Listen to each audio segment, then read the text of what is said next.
The tagline for this movie is, "You can make things better." Does that mean it could have been made into a better movie? I don't know.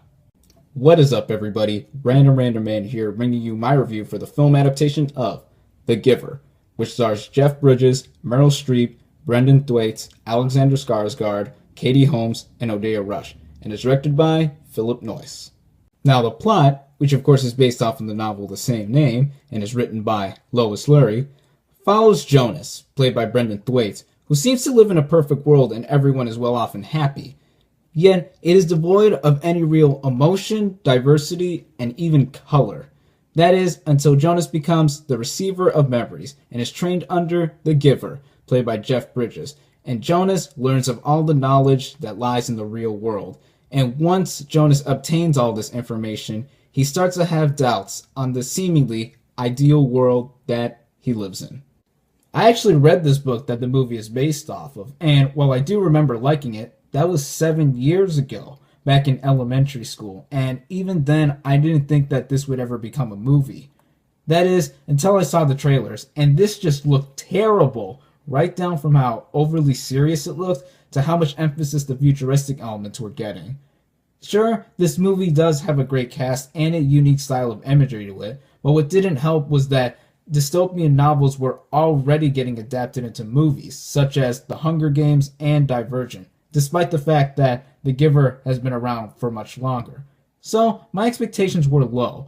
But could this movie bring back fond memories of the book and also entertain me? Let's run down the whole thing. Right off the bat, I can say that the title character of this movie was played brilliantly by Jeff Bridges, with a grumpy yet likable personality that keeps you entertained while he is on screen. Brendan Thwaites was also very good as our main character Jonas, as you will root for him throughout this movie to get to his end goal and hopefully succeed. That being said, the rest of the supporting cast was pretty spotty in my opinion.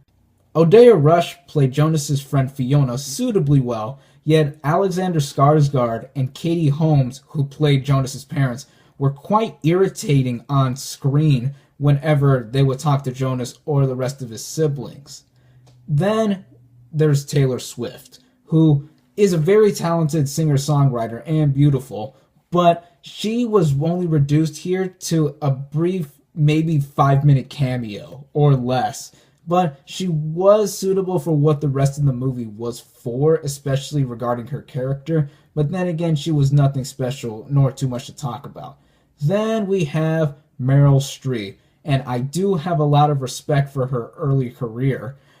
But she was probably the worst actress in this movie, right down from her odd-looking appearance with the hairstyle she had, and also the dialogue and how much of an emphasis she was trying to be put on as the villain.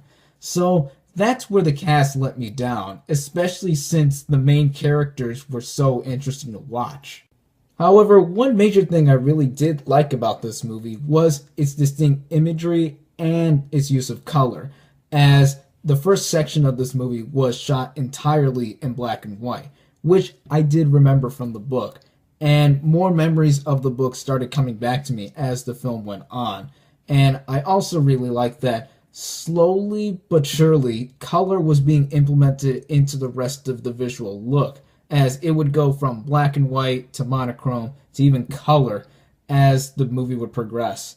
However, as the movie progressed though, there was a bigger emphasis on how much of a build-up to the climax was going to be shown here, as by the end of the movie, there was little payoff in the way to how the story would end, as the ending was out of left field and just too abrupt for my liking, even though I knew what to expect coming from the end of the book. This is not even mentioning what else was going on with the rest of the plot, as, of course, the climax was being built up here, but there was a romance between Fiona and Jonas, a disturbing scene involving babies, which I don't remember from the book, but was shown here, and how the action was handled. And while there was very little in the way of action, one scene had a war battle being recreated, and it was pretty difficult to watch, not because of the subject matter, but in the way of how it was filmed, as it was shaky and had slow motion being implemented. And although it was part of a memory that Jonas was receiving, it shows how much the movie was trying to put in here in a matter of an hour and 30 minutes. To me, all of this really adds up to a movie that I still feel odd talking about, as there were so many impressive things being done on a technical level that the rest of the storytelling that was implemented here just couldn't measure up to.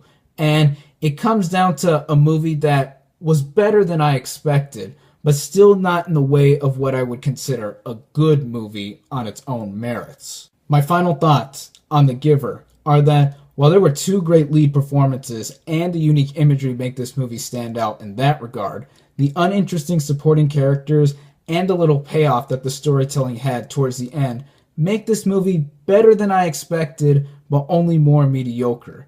I think if you're a bigger fan of the book than I am, you'll appreciate this movie more, but then again, outside of the fan base, I really don't think there's that wide of an audience for this movie. My final verdict for The Giver is 2.5 out of 5 stars. Thank you all, as always, for watching. Be sure to like this video, comment on what you thought of The Giver, subscribe to my channel for more, and I'll catch you on the next movie review.